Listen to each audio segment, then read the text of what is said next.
రానున్న 3 రోజులు రాష్ట్రంలో వర్షాలు కురిసే ఛాన్స్ ఉందని ప్రకటించింది ఐఎండీ. సిటీతో పాటు జిల్లాల్లో వానలు పడే అవకాశం ఉందన్నారు అధికారులు. ఇవాళ నగరంలో కురిసిన భారీ వానకు ఇబ్బందులు తలెత్తకుండా ఎప్పటికప్పుడు సహాయ చర్యలు చేపట్టారు బల్దియా సిబ్బంది.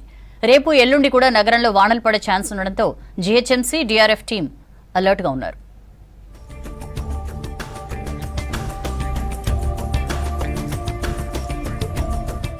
రాష్ట్రానికి రెయిన్ అలర్ట్ జారీ చేసింది ఐఎండీ. రానున్న 3 రోజులు రాష్ట్రంలో మోస్తరు నుంచి భారీ వర్షాలు కురిసే అవకాశం ఉందన్నారు అధికారులు. కొన్ని ప్రాంతాల్లో ఉరుములు, మెరుపులతో కూడిన వానలు పడే ఛాన్స్ ఉందన్నారు.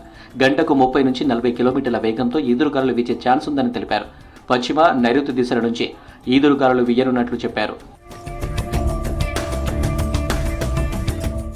ఇవాళ రేపు కొన్ని జిల్లాలకు ఎల్లో అలర్ట్ ప్రకటించారు వెదర్ ఆఫీసర్లు. ఇవాళ రాత్రికి ఆదిలాబాద్, కుమ్రంభీం, ఆసిఫాబాద్, నిర్మల్, నిజామాబాద్, జగిత్యాల, కరీంనగర్, పెద్దపల్లి, వరంగల్, హన్మకొండ, జనగాం, సిద్దిపేట, యాదాద్రి భువనగిరి, రంగారెడ్డి, హైదరాబాద్, మేడ్చల్, మల్కాజ్గిరి, సంగారెడ్డి, మెదక్, కామారెడ్డి, నల్గొండ, సూర్యాపేట, మహబూబాబాద్, వికారాబాద్తో పాటు మహబూబ్నగర్ జిల్లాలో ఉరుములు మెరుపులతో కూడిన వానలు పడే ఛాన్స్ ఉందన్నారు. రేపు రాష్ట్ర వ్యాప్తంగా తేలికపాటి నుంచి మోస్తరు వర్షాలు కురిసే అవకాశం ఉందని తెలిపారు.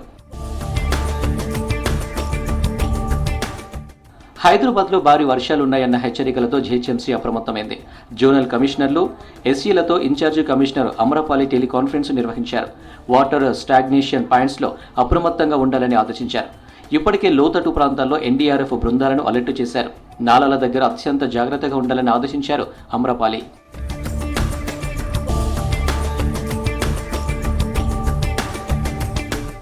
వాతావరణ శాఖ హెచ్చరికలతో అధికారులను అప్రమత్తం చేశారు ఇన్ఛార్జి మంత్రి పొన్నం ప్రభాకర్. ముంపు ప్రాంతాల్లో జీహెచ్ఎంసీ, డీఆర్ఎఫ్ సిబ్బంది ఎప్పటికప్పుడు జాగ్రత్త చర్యలు చేపట్టాలని ఆదేశించారు. Revenue, police, municipal, metro water works, HMDA, విద్యుత్ శాఖలు సమన్వయంతో పనిచేసి ఎటువంటి ప్రాణనష్టం జరగకుండా చూసుకోవాలని ఆదేశించారు. 141 వాటర్ లాగింగ్ పాయింట్స్ దగ్గర ప్రత్యేక సిబ్బంది ఉంచాలని, నీళ్లు నిలవకుండా చూడాలని అధికారులను ఆదేశించారు మంత్రి పొన్నం.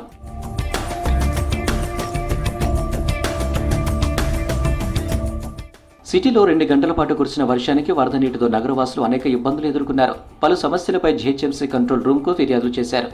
తమకు 100కు పైగా ఫిర్యాదులు అందాయని తెలిపారు అధికారులు. వాటర్ స్టాగ్నేషన్కు సంబంధించి 45, చెట్లు విరిగి పడడంపై 57 ఫిర్యాదులు వచ్చాయని, ఫిర్యాదులను త్వరితగతిన పరిష్కరిస్తున్నామన్నారు అధికారులు.